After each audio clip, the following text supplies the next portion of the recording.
예수께서 사두개인들로 대답할 수 없게 하셨다함을 바리새인들이 듣고 모였는데 그 중에 한 율법사가 예수를 시험하여 묻되 선생님, 율법 중에서 어느 계명이 크니이까? 예수께서 이르시되 내 마음을 다하고 목숨을 다하고 뜻을 다하여 주 너의 하나님을 사랑하라 하셨으니 이것이 크고 첫째 되는 계명이요 둘째도 그와 같으니 내 이웃을 내 자신같이 사랑하라 하셨으니 이 두 계명이 온 율법과 선지자의 강령이니라. 아멘. 오늘은 구원의 이치 마지막 시간입니다. 첫 시간에는 예수님을 영접하고 나의 주인으로 삼는 것이 구원인데 그것은 내가 주님 뜻대로 살겠다라고 결단하는 것이다, 이렇게 말씀을 드렸습니다. 그리고 지난주에는 결단한 후에는 반드시 주님 뜻대로 싸워나가는 싸움이 있다라는 말씀을 드렸고요. 오늘은 주님을 사랑하는 것이 구원이다라는 제목으로 우리 말씀을 같이 나누겠습니다. 제가 목사 된 후에 설교를 몇 번 했나 한번 이렇게 세봤습니다. 정확하게는 알 수 없지만 최소한 2,000번 이상 한 것 같습니다. 주일 설교만 300번을 넘게 했고요. 그리고 새벽, 수요, 금요 이런 거 합치면 주 평균 5번만 했어도 2,000번 가량이 되는데 5번 이상 했거든요. 그러니까 2,000번 이상은 충분히 했습니다. 그런데 그 2,000번을 제가 다 다른 이야기를 가지고 말씀을 전했느냐? 아니고 거의 같은 내용의 말씀을 전했습니다. 다른 성경 구절, 다른 예화를 쓰긴 했지만요, 같은 내용을 전했는데 그게 뭐냐면 하나님께서 살아계십니다. 예수님께서 우리의 구주가 되시고 우리의 심판주가 되실 것입니다. 그러므로 우리는 예수님을 믿고 그 뜻대로 살아서 반드시 영생에 들어갑시다. 이것이 제가 여지껏 전한 말씀의 내용입니다. 아마 예수님을 믿고 정말로 천국과 지옥이 있는 것을 믿는 설교자라면 누구라도 이 설교의 내용은 다르지가 않을 것입니다. 그런데 왜 그러면 이렇게 1년에 수백 번씩 같은 내용의 말씀을 전하고 또 들어야만 될까요?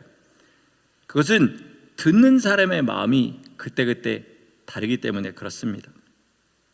사람이요, 복음을 들을 수 있는 마음이 되는 날이 있습니다. 똑같은 말씀을 전했는데 어느 날 그 말씀이 귀에 들리는 날이 있다는 말씀입니다. 한번 드린 말씀 같은데요, 예전에 제가 참가했던 수련회에서 그 설교자가 굉장히 보통 40분 정도 설교를 하게 되어 있는데 1시간 20분 정도를 설교를 막 지루하게 같은 얘기 반복하고 하는 것처럼 제 귀에 들린 날이 있었습니다. 그런데 그 설교에서 여러분, 사람 나이가 70 정도가 돼가지고 그제서 예수님을 믿는다는 건 굉장히 어려운 일인데요, 70 가까이 되신 성도님 한 분이 그때 예수님을 믿고 완전히 회심해서 그 다음부터 삶이 확 변해버렸습니다. 그때 제가 무슨 생각을 했냐면, 하나님께서는 여기 있는 모든 사람들한테 다 말씀을 전하시는 것이 아니라 지금 들을 수 있는 귀를 가진 사람을 향해서 설교자를 사용해서 외치고 계시는구나, 이것을 깨달았습니다. 여러분, 오늘 이 자리에서 전해지는 말씀이 바로 여러분을 위한 말씀이 되시기를 예수 이름으로 간절히 축원합니다. 아멘. 한국에 분당 우리교회라는 교회가 있습니다. 이찬수 목사님이라는 분이 심우하시는 교회인데요, 2만 명이 넘는 대형 교회입니다. 그런데 2012년 이찬수 목사님이 어느 날 선포를 했어요. 뭐라고 선포를 했냐면, 앞으로 10년 내로 우리 교회 교인을 5,000명 이하로 줄이고 나머지 15,000명 정도, 그거 좀 넘는 인원들을 가지고 50교회 교회를 분리 개척하겠다. 그런데 그 50교회 교회는 분당 우리 교회라는 그 브랜드를 쓰는, 그러니까 지교회가 아니라 완전히 우리 교회랑 상관없는 다른 교회들로 그렇게 세우겠다, 이렇게 선포를 했어요. 이건 이찬수 목사님의 아이디어가 아니라 어느 날 잠을 자는데 꿈에서 하나님께서 강하게 책망을 하시더랍니다. 야, 너희 교회가 이렇게 많은 사람들을 데리고 책임지지 못할 많은 성도들 데리고 이렇게 커지는 것이 옳으냐? 하나님이 강하게 책망을 하셔서 꿈에서 하나님 앞에 약속을 했대요. 하나님, 그럼 이렇게 하겠습니다. 그리고 그 꿈에서 깨서 사람들에게 선포한 내용이 바로 그것이었습니다. 근데 이제 2012년에서 10년이니까 언제입니까? 내년이잖아요. 그래서 작년 2020년에 이찬수 목사님이 이제 앞으로 2년 남았습니다. 그리고 2년 내로 이 일이 이루어지지 않으면 내가 사임을 하는 초강수를 내더라도 반드시 이 일은 이루고 말 것입니다. 그러게 얘기하시고 우리 교회의 부목사님 15분하고 외부에서 추천받은 목사님 15분을 이제 막 훈련을 시키시기 시작한 거예요. 그 훈련에서 가장 많이 하는 말이 이거랍니다. 뭐라고 하냐면, 신학교를 나와서 목회자 자격증을 딴 당신들의 직장을 위해서 교회가 있는 것이냐, 아니면 하나님의 교회가 서는데 당신들의 헌신이 필요한 것이냐. 이것을 분명히 해라. 만약에 교회라는 것이 당신들이 먹고 사는 직장의 개념으로 당신들에게 필요하다면 그것은 이미 잘못된 것이다. 교회가 당신들을 필요로 해야지 당신들이 교회를 필요로 한다면 처음부터 그것은 완전히 잘못된 것이다. 왜냐하면 하나님께서는 우리의 만족을 위해서 우리를 부르신 것이 아니라 우리로 하여금 하나님을 기쁘시게 하고 그리함으로 말미암아 우리 영혼이 살기 위해서 우리를 부르신 것이기 때문이다. 이렇게 말씀을 전한다고 합니다. 이 말은요, 목회자에게만 해당되는 말이 아닙니다. 우리 성도들에게도 반드시 해당되는 말이에요. 구원이라는 것은 값주고 살 수 있습니까? 없습니까? 여러분, 우리로서는 도저히 이 세상의 모든 돈을 다 가졌다 할지라도 살 수 없는 것입니다. 그래서 주님께서 자기의 몸을 주셔서 우리의 죄의 값을 갚아주시고 우리를 구원하신 것이 바로 구원입니다.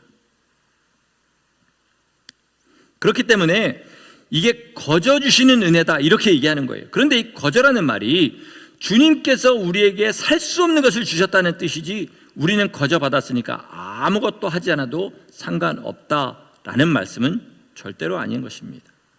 아멘이십니까? 이게 아멘이 되셔야 돼요. 여러분, 이걸 결혼과 비유해서, 그죠? 우리 신랑 되신 주님과 신부된 교회의 결혼과 비유해서 주님이 말씀하십니다. 우리 결혼 이야기를 좀 해보겠습니다. 어릴 때부터 워낙 많이 봐서 그렇지요. 사실 결혼이란 게 보면 참 어떻게 보면 말도 안 되는 그 내용들이 거기에 있습니다. 남자분들 한번 생각해 보시기 바랍니다. 나가서 돈 벌려면 얼마나 힘듭니까? 막 자존심 상해가면서 막 피땀 흘려가면서 돈 벌어야 되죠. 그런데 어떤 여성분이 와가지고, 나 당신이 번 돈 가지고 옷 좀 사 입어야 되겠습니다, 나가서 친구들하고 맛있는 거 사 먹어야 되겠습니다, 그러면 어떤 남자가, 아무리 아름다운 여자가 그런다 할지라도 그러세요 그걸 내주겠습니까? 절대 그렇지 않죠. 여성분도 마찬가지죠. 어떤 남자가 자기한테 와가지고 나 내일 7시까지 일하러 가야 되니까 6시 반에 아침 차려놔 주세요, 이 얘기를 듣는 여자가 어디 있겠습니까? 이 남자가 돌아도 단단히 돌았구나 이렇게 얘기하겠죠. 그런데 결혼을 하는 순간에 모든 것이 완전히 달라집니다. 위에 지금 얘기한 제가 말한 그 모든 일들이 얼마든지 가능하게 돼요. 남자들은 피땀 흘려서 번 돈을 자기가 쓰려고 할 때도 여자들에게 허락을 받고 씁니다. 세상에 이런 일이 어디 있습니까? 말이 됩니까? 그런데 말이 되죠. 저도 그렇게 살고 있습니다. 여러분들도 그렇게 살고 계시죠. 여자도 마찬가지예요.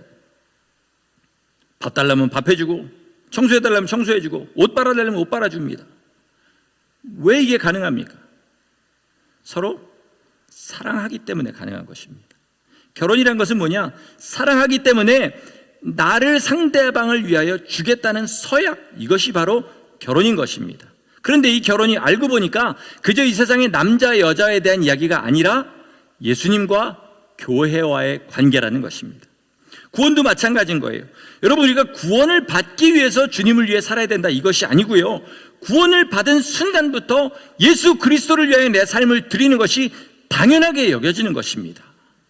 그러니까 이게 말로는 설명이 안 되지만 주님의 사랑을 받는 그 순간에 나도 주님을 사랑해서 내 삶을 드리는 것이 당연해지는 것, 이것이 바로 구원인 줄 믿으시기 바랍니다. 구원받은 사람은 예수님을 뭐라고 부릅니까? 주님이라고 부릅니다. 주님이라고 부르는 것은 뭐냐면요, 예수님이 나의 주인이시다, 나는 예수님의 재산이다, 이렇게 이야기를 하는 거예요. 예전에는 주인과 종은 요즘과 같은 무슨 사장과 직원 이게 아니라 주인과 노예, 이런 식의 관계입니다. 그러니까 주인이 하라는 대로 하는 것이 종인 것이죠. 요즘으로만, 노예제도가 없는 요즘으로만 이야기를 해도요, 예를 들어서 어떤 사람이 직장에 취직을 했습니다. 그러면 계약을 하죠. 월요일부터 금요일까지 아침 9시에서 5시까지 일을 한다. 그 조건으로 내가 당신에게 1,000불을 매주마다 주겠습니다. 이렇게 계약을 합니다. 그럼 그 다음부터 월요일부터 금요일까지 아침 9시에서 5시까지는 내 시간이 아닌 거예요. 사장이 값주고 산 겁니다. 그러면 그 돈을 받으려면 어떻게 해야 됩니까? 사장이 하라는 대로 해야 되는 거예요. 맡은 일을 해야 되는 거죠. 이게 종과 주인의 관계예요. 하물며 구원이란 것은 뭐냐면 종과 주인의 관계를 넘어서 남편과 아내의 관계예요. 조건 없이 주님께서 자기의 모든 것을 우리에게 주시고 우리도 주님께 모든 것을 드리도록 하는 것, 이것이 바로 구원입니다.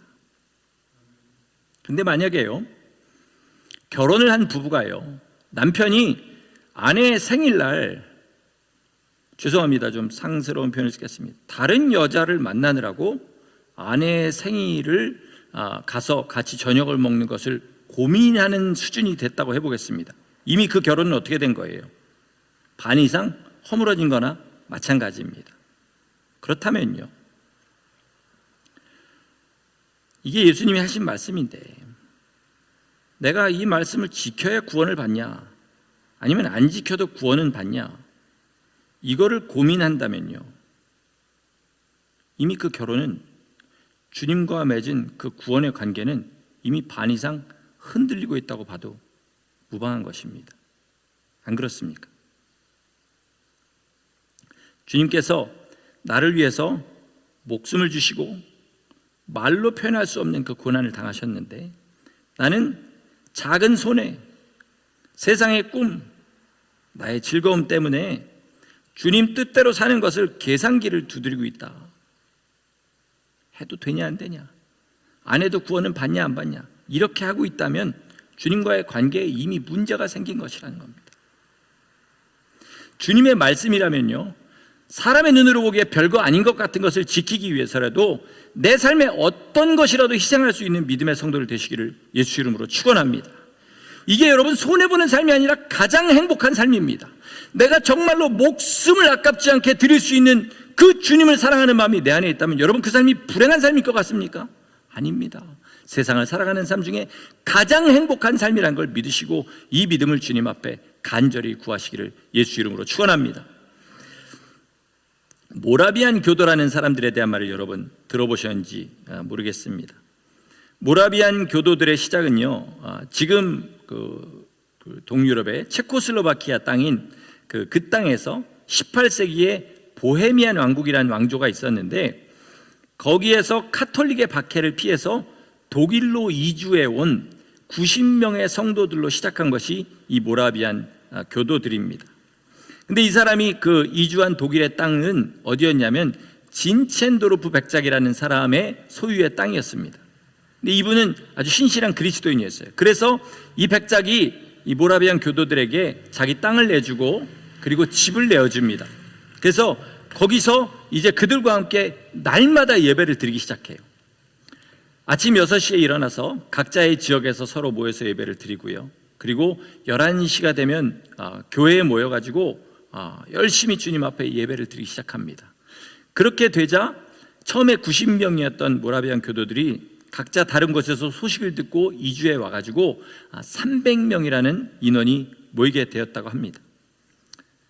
이들은 각자 이제 시간을 정해가지고 예를 들어서 내가 월요일 날 아침 9시에서 10시까지 성전에 나와 기도하겠다, 이거를 해서 24시간 성전에서 기도하는 그 기도회를 시작했어요.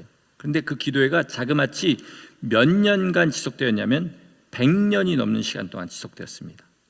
예를 들어서 제가 10대에 10살에 나 월요일 아침 언제부터 언제까지 주님 앞에 기도하겠습니다, 그럼 죽을 때까지 하는 거예요. 혹시라도 자기가 못할 일이 생기면 책임지고 그 자리에 누군가를 보내는 그 삶을 죽을 때까지 살아가는 겁니다. 여러분, 한 달 릴레이 기도만 하려고 해도 얼마나 힘듭니까? 그런데 하루에 어떤 시간을 헌신했던지 그 시간을 주님 앞에 나와서 기도하는 일이 100년간 계속된 겁니다. 이때는요, 종교개혁한 지 200년이 넘는 시점이었지만요, 아직도 그 개신교들이 생존을 위해 몸부림치던 시절이라 선교라는 건 생각하지도 못한 시절이었다고 합니다. 그런데 이 모라비안 교도들은 단일 교회로 30년 남짓 그 기간 동안에 226명의 선교사를 파송했습니다. 당시의 선교는요, 요즘처럼 무슨 온라인 송금 있고 이런 것이 아니라 그냥 가면 자기가 거기서 벌어서 먹으면서 예수님 전하고 교회 세우고 그리고 거기서 죽는 선교예요. 심지어 어떤 청년들은요, 노예들한테 복음을 전하는데, 복음을 전했더니 노예들이 당신들은 자유자들이고 우리는 노예인데 이 복음은 우리에게는 해당되지 않는 것 같다고 안 받아들이니까요, 어떤 일을 했냐면 자기를 노예로 팔아버립니다. 그리고 그 노예 사이에 노예로 들어가서 복음을 전했습니다. 이거를 보니까 성육신적 선교다 이렇게 이야기하더라고요. 너무 맞지 않습니까? 예수님께서 종의 형상을 입고 이 땅에 오셔서 우리에게 복음을 전하신 것처럼 그들도 문자 그대로 노예가 되어서, 종이 되어서 들어가서 선교를 한 것입니다.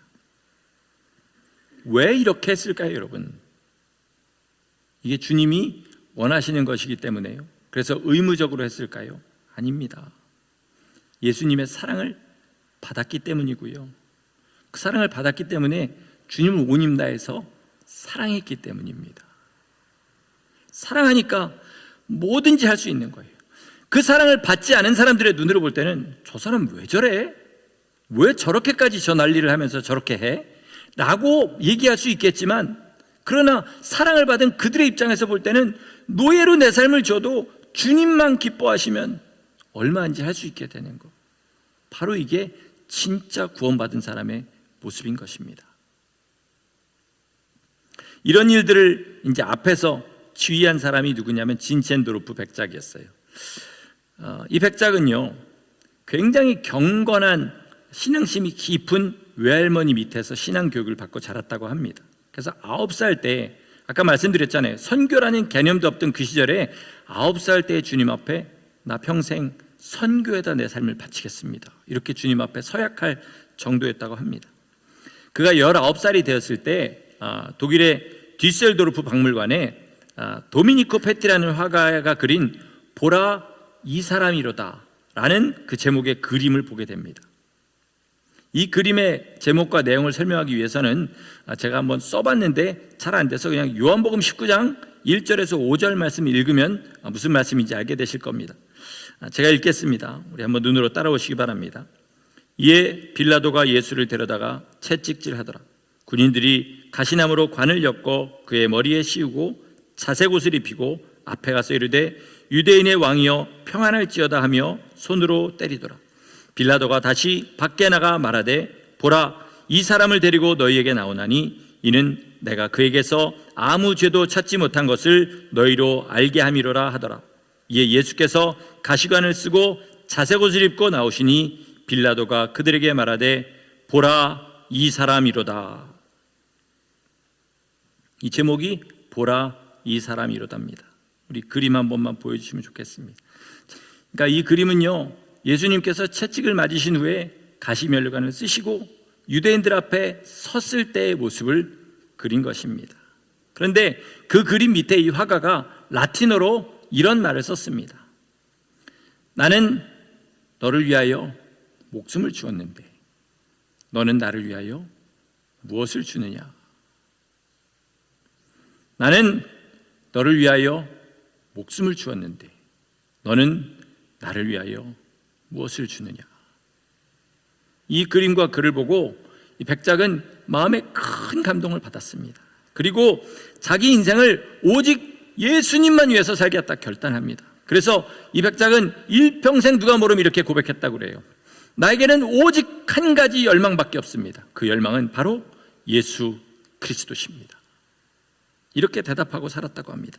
그로부터 3년 후에 그가 22살이 되었을 때 이 모라비안 교도들이 자기 영지에 들어오게 된 것입니다.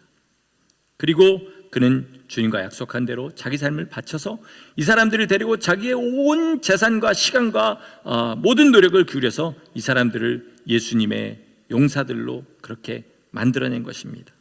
이게 바로 구원의 이치인 것입니다. 여러분, 구원이란 것은 예수님과 우리 사이의 거래가 아닙니다. 예수님이 나 너를 위해서 목숨을 줬는데 넌 날 뭐 주냐, 이게 주님께서 내가 이거 줬으니까 넌 나 뭐 줘야 돼, 이 말씀을 하시는 게 아니라, 내가 너를 위해서 내 목숨을 준 것은 그만큼 내가 너를 사랑하기 때문이다. 너 정말 그 사랑을 믿고 받았니? 그런데 어떻게 네 삶이 이럴 수가 있니? 라고 주님께서 물어보시는 거예요. 정말로 그 사랑을 받았다면, 지금 주님께서 저 모습으로 우리에게 말하시는 그 말씀을 듣고 그 사랑을 받았다면 어떻게 우리 삶이 이럴 수 있냐는 것입니다. 우리의 신랑 되신 예수님께서는 이미 우리를 위해서 가장 고통스러운 일을 하시고 그 값을 우리에게 치루어 주셨습니다. 아멘이십니까? 여러분, 정말 이것을 마음 깊이 믿으십니까? 주님의 사랑이 여러분 심령 가운데 절절히 와 닿으십니까? 아니면 그런 때가 있었는데 지금은 더 이상 안 그러십니까? 그게 정말 믿어지고 그 사랑이 내 안에서 나를 강권한다면, 바울이 그러죠. 그리스도의 사랑이 나를 강권하시는도다. 이게 무슨 말이냐면요, 도저히 그 사랑 때문에 나는 앉아있을 수도 없고 이렇게 가만히 세상을 즐기고만 있을 수가 없어서 내 삶을 다 바쳐서 주님을 위해서 사노라. 그것이 나의 유일한 기쁨이다. 이렇게 고백하는 겁니다. 마음은 있는데 육신이 약해서 행하지 못하는 일이 있을 수는 있습니다. 그러나 여러분, 정말로 구원받은 성도라면, 그 사랑을 우리 심령 가운데 받은 성도라면 그 마음이 심령 가운데서 계속 나를 끌어오르게 하고 이렇게 사는 내 모습을 불편하게 하고 주님 뜻대로 살게 만든다는 것입니다. 어떤 목사가요, 이분은 목사님자를 붙일 필요가 없을 것 같아서 그냥 목사라고 했습니다. 이렇게 얘기했습니다. 한 번 구원받은 사람은 사람을 1000명을 죽여도 구원받은 사실이 변하지 않는다. 이렇게 얘기했어요. 여러분, 어떻게 생각하십니까? 저는 말이 절대로 안 된다고 생각합니다. 만약에 여러분도 저와 동감이시라면, 그러면 500명을 죽이면 어떻게 될까요? 말하면 잔소리죠. 살인 자체가 안 되는 거죠. 그러면 사기는 쳐도 될까요? 아니면 작은 물건 하나 훔치는 건 괜찮을까요? 이거 주님이 기뻐하시지 않는 거죠. 그런데요, 제가 지금 질문하는 이 질문의 맹점이 뭔지 아십니까? 그건 뭐냐면 해도 되냐 안 되냐를 따지는 거예요. 사랑으로 주님을 기쁘시게 하는 삶을 살려는 사람은 이런 모든 죄들에서 자연스럽게 멀어지게 되는데요, 사랑이 없는 사람은 해도 되냐 안 되냐를 따지는 거예요. 그러니까 이 목사도 1000명을 죽여도 구원이 변하지 않, 이 얘기를 하는 건 뭐냐면 무슨 일이라도 해도 구원은 받으니까 염려하지 말아라, 계산적인 상태에서 이야기를 하는 거죠. 자식을 여러분 사랑하시지요? 자식을 키울 때요, 굶어 죽지 않을 정도만 먹이십니까? 부끄럽지 않을 정도만 몸을 가려주고요, 겨울에 얼어 죽지 않을 정도만 옷을 입히시나요? 나라에서 무상으로 교육하는 그 고등학교까지만 그렇게 보내시고 대학을 가고 싶어 하는데도 돈이 없다고 돈이 아까워서 안 보내시나요? 그런 분 이 중에는 안 계신 줄 믿습니다. 만약에 다른 사람이었다면, 내가 다른 사람한테 그렇게 하면 야, 저 사람 성자다 할 정도로 자기 자식한테는 그렇게 하는 것이 사랑입니다. 이게 사랑인 거예요. 천국에 들어가는 것은요, 입장권의 개념이 절대로 아닙니다. 주님을 사랑하는 사람이 천국에 들어가는 것입니다. 주님을 사랑하는 것 자체가 이미 이 땅에서 천국을 살고 있는 것입니다. 이게 구원의 이치인 것입니다. 여러분, 그런 의미에서 자기를 한번 냉정하게 보시기 바라요. 내가 사는 것을 그대로 어떤 사람이 살고 있는 것을 내가 제3자의 입장에서 본다고 생각해 보겠습니다. 내 마음에 여러분은 모르는, 다른 사람은 모르는 무엇이 있다, 이런 거 생각하지 마시고요, 냉정하게 내가 살아가는 날마다 말하고 생각하고 그리고 행동하는 모든 모습들, 삶의 24시간의 모습들을 냉정하게 내가 제3자 입장에서 나를 본다면 주님 사랑하는 삶을 살고 계시다고 말하실 수 있겠습니까? 제가 지금 여러분의 믿음을 깎아내리려고 이런 말을 하는 것은 절대로 아닙니다. 성도가 목회자의 열매인데 제가 무슨 정신이 나갔다고 여러분의 믿음을 깎아내리려고 하겠습니까? 그러나 주님께서 성경에 기록해 놓으신 성도들의 삶이 있고요, 그리고 방금 말씀드린 그 모라비안 교도들의 그런 것들이 우리의 귀에 들리게 하시고 성경이 읽어지도록 그렇게 하신 것은요, 우리의 삶을 그들의 삶과 비교해보고 너희 믿음의 현주소를 알라, 그렇게 우리에게 주신 것입니다. 그것을 가지고 자기 믿음의 현실을 알고요, 주님 앞에 나가면요, 은혜 위에 은혜가 있습니다. 그 은혜는 뭐냐면요, 처음에 우리가 하나님의 원수를 행할 때 우리를 부르시고 우리의 죄를 씻으신 그 십자가 보혈의 능력이 여전히 주님 앞에 자기의 부족함을 고백하며 울고 나가는 사람의 죄를 씻으신다는 것입니다. 그리고 하늘의 능력으로 처음에 내가 정말로 예수 믿고 세상을 뒤로하고 주님 뜻대로 살려고 몸부림치게 하셨던 그 하늘의 능력이 여전히 주님 앞에 무릎 꿇고 울며 나가는 사람한테 충만하게 채워지더라는 것입니다. 이게 은혜 위에 은혜인 것입니다. 여러분, 세상에서 가장 복받은 성도가 어떤 사람이라고 생각하십니까? 저는요, 주님의 은혜가 일평생 항상 감사해서 주님을 사랑하는 마음이 그 심령 깊숙한 곳에서 계속 올라오는 성도라고 믿습니다. 주님을 사랑하기 때문에 남들이 보았을 때는 미쳤다고 말하는 그런 일도 얼마인지 주님 앞에 할 수 있는 것, 그것이 자기의 기쁨이 되는 성도가 정말로 큰 복을 받은 성도다, 저는 그렇게 믿습니다. 근데 이게 어떻게 가능하냐면요, 주님의 은혜와 사랑에 배고프고 목말라야 됩니다. 여러분, 주님의 은혜와 사랑이 얼만큼 있습니까? 무한합니다. 그러니까 내가 배고픈 만큼, 내가 목마른 만큼 주님 앞에 나가서 그 은혜와 사랑을 먹고 마십니다. 그럼 어떻게 돼요? 우리 안에 감사와 사랑이 차고 넘칩니다. 저는 저녁을 좀 일찍 먹고요, 그냥 허기만 가실 정도만 먹습니다. 그래서 잠자리에 들어갈 때는 좀 항상 배가 좀 고픈 상태로 잠자리에 들어갑니다. 그럼 다음날 눈을 딱 뜨고 5분 지나면요, 배가 고프기 시작합니다. 그런데 새벽 기도가 있잖아요. 그래서 제가 밥을 먹는 시간은 눈 뜬 지 한 2시간 반 정도가 지난 다음에 밥을 먹어요. 그러니까 밥이 너무 맛있습니다. 맛있어도 그렇게 맛있을 수가 없어요. 지난 한 주간이요, 어떻게 하다 보니까 아침 밥상이 똑같았어요. 거의 그냥 밥에다가 제가 계란을 좋아해서 계란 2개 붙여가지고 그 다음에 뭐 이렇게 해가지고 별 반찬 없이 먹었는데, 죄송합니다, 좀 호들갑을 떨겠습니다. 너무 맛있었어요. 정말 맛있었습니다. 그거를 다음날 또 먹는데도 입에 군침이 돌아요. 너무너무 맛있었고요, 그렇게 맛있었기 때문에 먹을 수 있다는 사실이 너무 감사했습니다. 주님의 은혜와 사랑이 묵상하고 생각할 때마다 그렇게 감사하면, 그러면 주님을 사랑하고 그 인생이 정말 주님 사랑하는 것으로 가득 찬 성도가 될 수 있습니다. 이게 언제 가능하냐면요, 주님 앞에 내 부족함과 완악함을 깨닫고, 주님, 나는 죄인입니다. 주님의 도우심이 없으면 난 살 수가 없습니다. 무능합니다. 주님이 내게 능력 주시지 않으면 난 세상을 이길 수가 없습니다. 미련합니다. 주님이 하늘의 지혜를 주시지 않으면 저는 이 세상의 것들을 분별할 능력이 없습니다. 그리고 주님 앞에 울며 나갈 때 하나님께서 후히 주시고 꾸짖지 않으신다고 그랬어요. 그렇게 주님의 은혜를 주시고 하늘의 지혜를 주시고 하늘의 능력을 주실 때 여러분 얼마나 감사합니까? 감사하면 어떻게 돼요? 주님을 향한 사랑이 넘쳐나죠. 그럼 사랑이 넘쳐나니까 그럼 어떻게 됩니까? 주님 앞에 내 삶을 드려도, 목숨까지 드려도 아깝지 않은 삶을 살아가게 되는 것입니다. 이게 은혜의 선순환입니다. 선순환, 선하게 순환되는 거죠. 그런데 이게 어느 순간에 교만한 마음으로 그렇게 딱 스톱돼 버리는 거죠. 여러분 혹시라도요, 여러분 마음에 의중에 그런 분이 분명히 계실 좀 있습니다. 이 정도 하면 나 분명히 구원받아,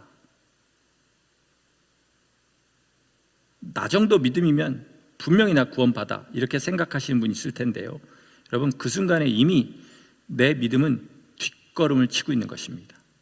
왜 그렇죠? 주님의 은혜와 사랑이 무한하기 때문에 그렇습니다. 이 정도면이라는 생각을 했다는 것 자체가 이미 자기는 계산을 시작했다는 말이에요. 사랑에는 계산 없어야 됩니다. 정말 주님을 사랑한다면 내가 여지껏 한 거를 돌아보지 않고, 바울이 그랬잖아요. 내가 한 일은 뒤로 이렇게 돌아보지 않고 놓아놓고 오직 앞에 있는 표대를 향해 달려간다 그러지 않았습니까? 그러니까 선줄로 생각하는 넘어질 때 조심하라. 뭐예요?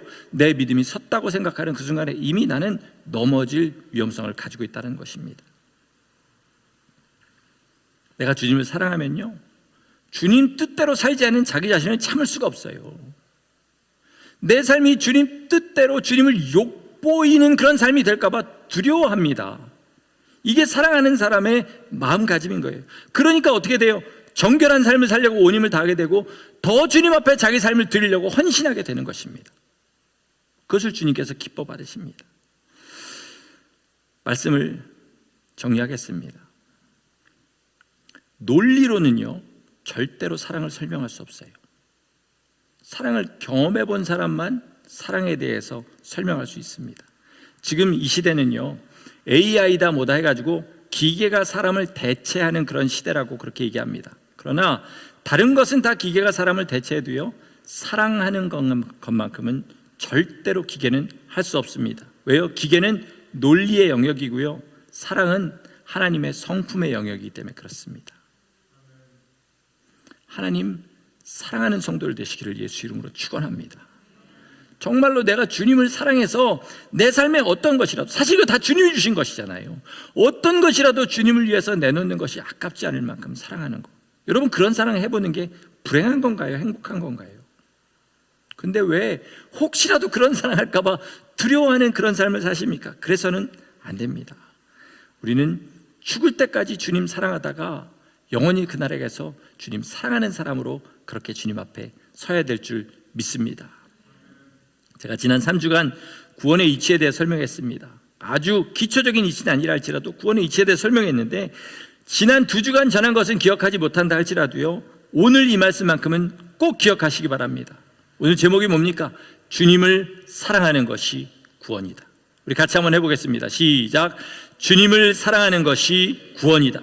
다시 한번, 주님을 사랑하는 것이 구원이다.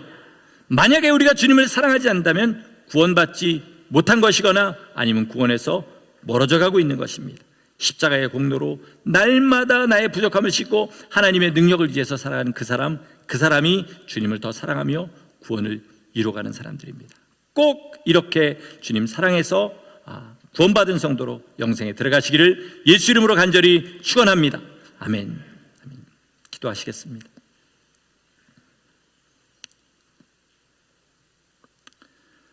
주님께서 나를 구원하시기 위하여 행하신 그 일을 생각할 때 내 삶을 아낌없이 주님 앞에 다 드릴 수 있는 성도가 되기를 소원합니다.